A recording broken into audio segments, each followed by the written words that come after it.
এ আমার ভাইয়েরা, আমার বন্ধুরা, আমার গরুর জবান থেকে যখন এই শুনিয়া সন্তান বলে মা,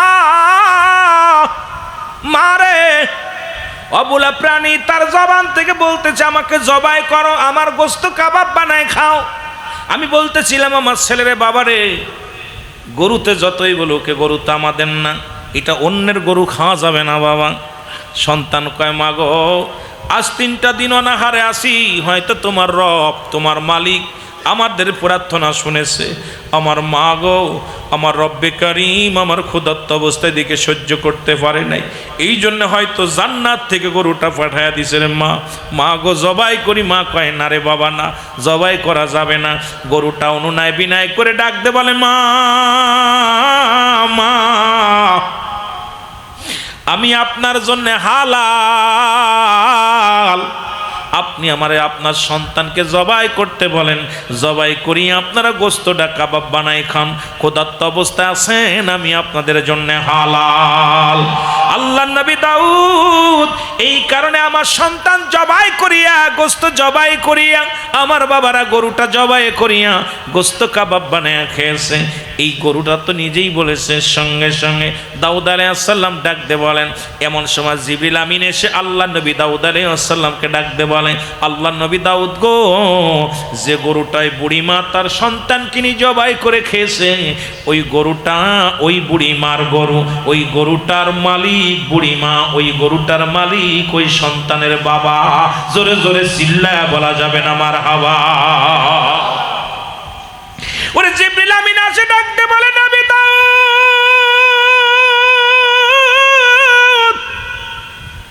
এই আল্লাহর নবী দাউদ শোনো গো,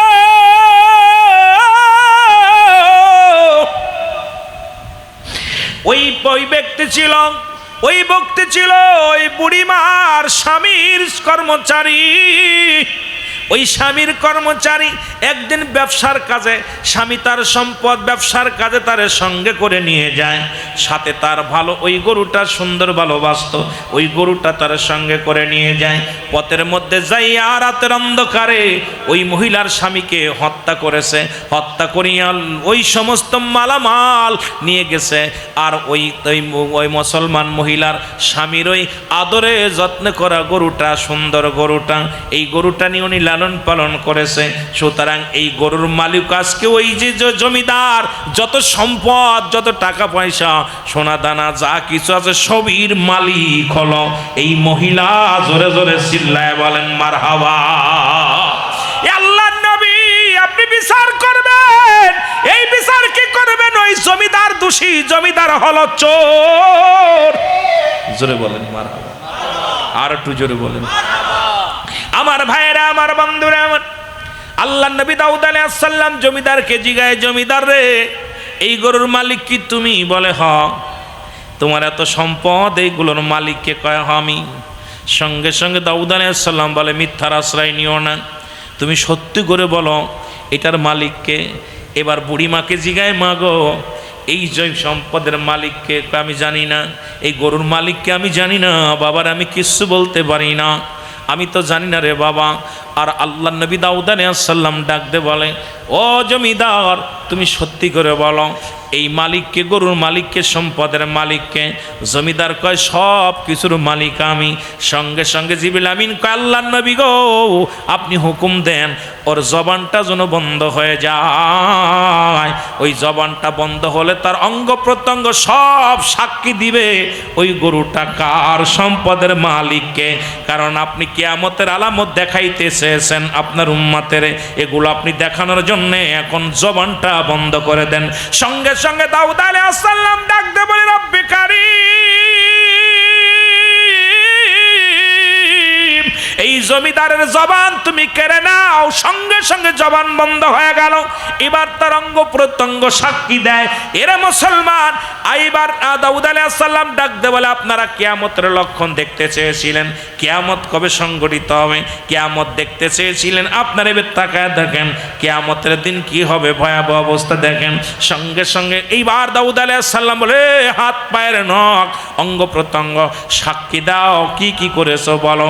সঙ্গে সঙ্গে হাতের 10টা নখ, পায়ের নখ সব জবান খুলে গেছে। হাত বলতেছে, আল্লাহর নবী দাউদ, আমি এই হাত দিয়ে ওই মেয়েটার স্বামীকে হত্যা করেছিলাম ছুরি দিয়া। আর দাউদ আলাইহিস সালামের মুসলমান ডাক দেওয়ার পর হাত, ওই জমিদারের হাত বলতেছে, আমি গলা টিপে হত্যা করেছিলাম 2 হাত দিয়া। ওই গরুটা রশি ধরে, ওই গরুর মালিক ওই মেয়েটা, ওনার স্বামী, ওই ছেলেটা হলো গরুর মালিক। এই মালিককে আমি হত্যা করার পর এই গরুর রশি ধরে টান দিয়ে আমি হাত দিয়ে টানতে টানতে নিয়ে আসছি। শুধু তাই না, আমি পা বলতেছে, হে আবু নবী দাউদ, এই পা দিয়ে আমি হেঁটে পালায়া চলে গেছিলাম। এই সব যখন অঙ্গ প্রত্যঙ্গ যখন সাক্ষী দিতেছে, এর ইয়া দাউদ আলাইহিস সালাম ডাকতে বলে, বনি ইসরাইল লোকেরা তোমরা দেখো, কিয়ামতের ময়দানে প্রতিটা মানুষের জবান বন্ধ থাকবে, তার অঙ্গ প্রত্যঙ্গ সব সাক্ষী দিবে। সুতরাং জায়েজ কর্ম করবে, যে যে পাপ করবে, আজকে যে হাত দিয়ে সুদ খাবে, যে মুখ দিয়ে হারাম খাবে, যেটা দিয়ে গালি দিবে, সব তার অঙ্গ প্রত্যঙ্গ সাক্ষী দিবে। সঙ্গে সঙ্গে বনি ইসরায়েলের লোকেরা সঙ্গে সঙ্গে নবী দাউদ আলাইহিস সালামের পরে ঈমান আনছে। জোরে জোরে চিল্লায় বলা যাবে না মারহাবা? আর একটু জোরে জোরে চিল্লায় বলেন মারহাবা।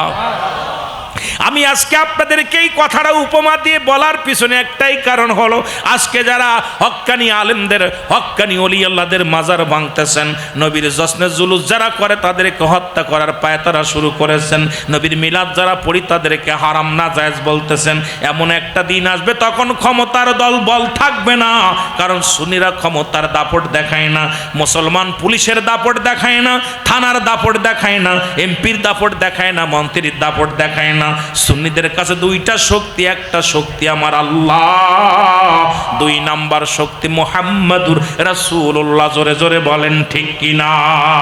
সুতরাং এমন একটা দিন আসবে, সেদিন কিয়ামতের ময়দানে দেখা যাবে রে কার দর কত পর্যন্ত, কার দর কত পর্যন্ত, সেদিন দেখা হবে, মোকাবেলা হবে। সুতরাং আশিকে রাসূলদের সঙ্গে, সুন্নি আলেমদের সঙ্গে টক্কর দিও না, সুন্নি জনতার সঙ্গে টক্কর দিও না। সুন্নিরা নবীর পাগল, তোমরা দুনিয়ার পাগল। সুন্নিরা আমার নবীর মিলাদের পাগল, তোমরা দুনিয়ার মধ্যে বলৎকারের পাগল। সুন্নিরা এই দুনিয়ার নবীর কিয়ামের পাগল, তোমরা দুনিয়ার মধ্যে ক্ষমতার পাগল।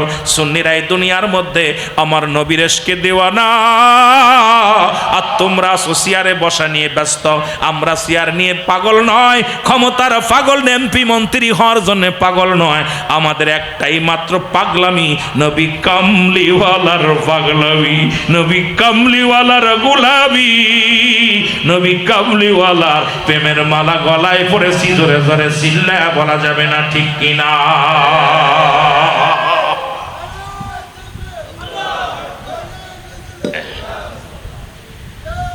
দুনিয়ার মধ্যে আমরা সুন্নিরা ক্ষমতার জন্য পাগলামি করি না।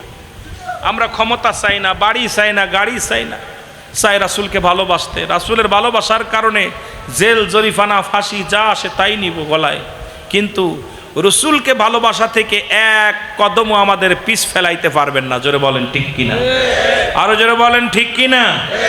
নবী প্রেম শোধা পান কর সবে মনবে, দনা যত না জুরাইবে।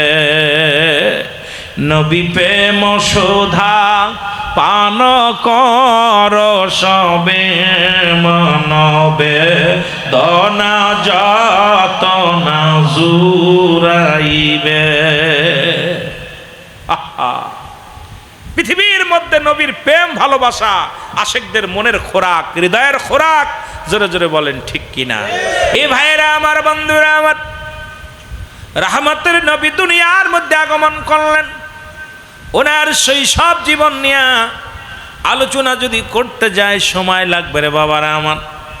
রব্বুল আলামিন তাকে দিছে বায়ানাত, উত্তম ব্যবহার, উত্তম আখলাক, উত্তম চরিত্র, যা পৃথিবীর মধ্যে কোনো মানুষকে দেন নাই, একমাত্র আমার হাবিবরে দিয়েছেন। বায়নাত শব্দের অর্থ উত্তম ব্যবহার, উত্তম আখলাক, উত্তম চরিত্র, যা পৃথিবীর মধ্যে অন্য নবীদের চাইতে তুলনাবিহীন আমার নবীর বেশি। সব নবীরাই মাসুমের মাসুম, তবে আমার নবীর বেলায় প্রশংসা করতে যায় রব্বে কারিম তার হাবিবের প্রশংসা করতে যায়, এই হাবিবের মর্যাদা অনেক উপরে রাখছে। জোরে জোরে বলেন মারহাবা। আর একটু জোরে জোরে চিল্লায় বলেন আল্লাহু আকবার। ও যুবক বাবারা, আমার রাসূলের বয়স হবে মাত্র 10 বছর, 9 বছর বয়স। কয় বছর? জোরে বলেন কয় বছর? যেহেতু শৈশব জীবন নিয়ে আলোচনা রে মুসলমান, এই ছোট্ট জীবনে আলোচনা নিয়ে আলোচনা যদি করি রাত শেষ হয়ে যাবে, আমি গুনাহগার, আপনারা ফাঁকে পড়ে যাবেন। অনেক আলোচনা শুনেছেন, নবীর বাবার নাম কি, মার নাম কি, দাদার নাম কি। নবীর বাবার নাম আব্দুল্লাহ, মার নাম আমেনা। নবীর দাদার নাম আব্দুল মুত্তালিব, দাদির নাম ফাতিমা। নবীর দাদা ছিল, বিয়ে করলো 6 খানা, আপন দাদির নাম হলো ফাতিমা। একটু আগে বংশ পরিচয় জেনে আসি, তারপরে জীবন চরিত্রের মধ্যে চলে যায় মুসলমান। আমার নবীর ফুপুর সংখ্যা ছিল 6 জন, এদের মধ্যে ঈমানদার হলো 2 জন। একজনের নাম হলো হযরত সুফিয়া, আর একজনের নাম হযরত ওমর। আমার নবীর চাচার সংখ্যা ছিল 9 জন, এদের মধ্যে ঈমানদার হলো 2 জন। একজনের নাম আমিরে হামজা, আর একজনের নাম আব্বাস। বাকি 7 জনই রাসূলের দুশমনের রাসূল, তারা রাসূল মানতে পারে নাই। জোরে জোরে চিল্লায়া বলা যাবে না আল্লাহু আকবার। এরে মুসলমান, আমার নবীর নানার নাম মুসলমান শোনো গো, আব্দুল ওহাব জোহরি। নানির নাম হলো বাররা। এই দুনিয়ার মধ্যে মুসলমান 570 খ্রিস্টাব্দে দুনিয়ার মধ্যে আগমন করেছে। আরে আমার নবী দুনিয়ার মধ্যে আসলেই তো শুরু হয়ে গেল তার জীবন বৃত্তান্ত রে মুসলমান। রাসূল যেদিন দুনিয়ার মধ্যে প্রথম আগমন করলেন, কাবা শরীফের দিকে আব্দুল মুত্তালিব তাকা দেখে রে। ও যুবক বন্ধুরা আমার, কত অলৌকিক ঘটনা আমার নবীর নিয়ে ঘটনাগুলো বলার জন্য বলেছেন। কি বলবো ঘটনা রে বাবা, এইটা মাহফিল আপনাদেরকে নিয়ে স্যার 5টা রাত বসলে কিছু বলা যাবে রে মুসলমান। আব্দুল মুত্তালিব দেখে কাবার মাথা বেঁকা হয়ে গেছে। আব্দুল মুত্তালিব ডাক দে কয়, কাবারে আজ থেকে তোমার 26 দিন আগে ভাঙ্গার জন্য আছে। কোরআন শরীফ পড়েন, আমার আল্লাহ কালাম তার আপনি কি দেখেন নাই? সূরা ফিল তাফসীর করেন বাবারে আমার। ওই হস্তি বাহিনীর কথা যখন আমার আল্লাহ কোরআনুল কারীমের মধ্যে বলছে, এ যুবক আল্লাহ কয় হাবিব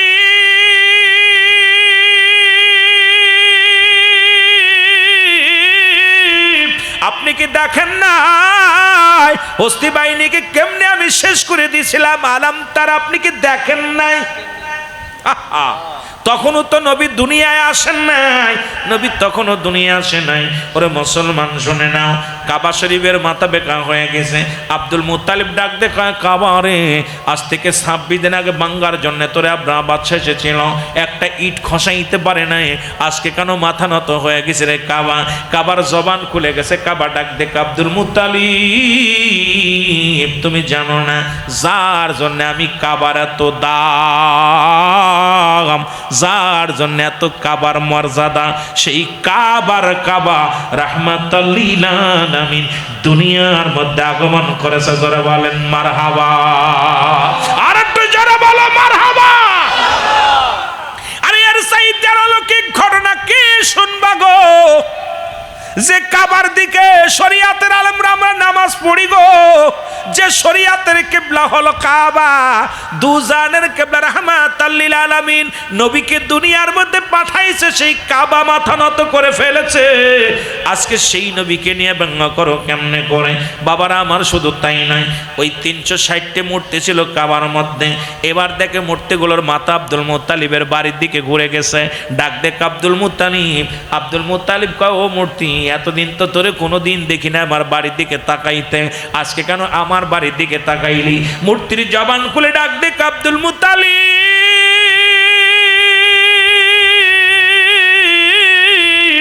ও আব্দুল মুত্তালিব শোনো শোনো শোনো গো, আরে এই ঘর থেকে আমাদের বাইর করার জন্যে, ভেঙ্গে সুরে চুরমার করে দেওয়ার জন্যে নবীদের নবী রাহমাতাল লিল আলামিন আসছে, আর আমরা সেই নবীর জুলুস করি। তোমরা খাও বেদাত কোন তরিকায়? 5 আগস্টের পরে যখন তোমরা আন্দোলন করে একটা নতুন বাংলাদেশ আবার যখন উপহার দিলা, আমার দেশের দাড়িওয়ালা টুপিওয়ালা দেখেছি রাস্তায় নেমে মিষ্টি বিতরণ করেছে। ওরে মুসলমান, প্রথম নতুন রাষ্ট্র পাইয়া 5 আগস্টের পরে তোমরা রাস্তায় নেমে স্লোগান দিলা, এটা যদি তোমাদের কাছে আনন্দ হয়, আমার নবী আসছে আমরা স্লোগান দিছি মিষ্টি বিতরণ করছি, এটা না যায় কেমনে হয় জানতে চায়? জোরে জোরে বলেন ঠিক কিনা?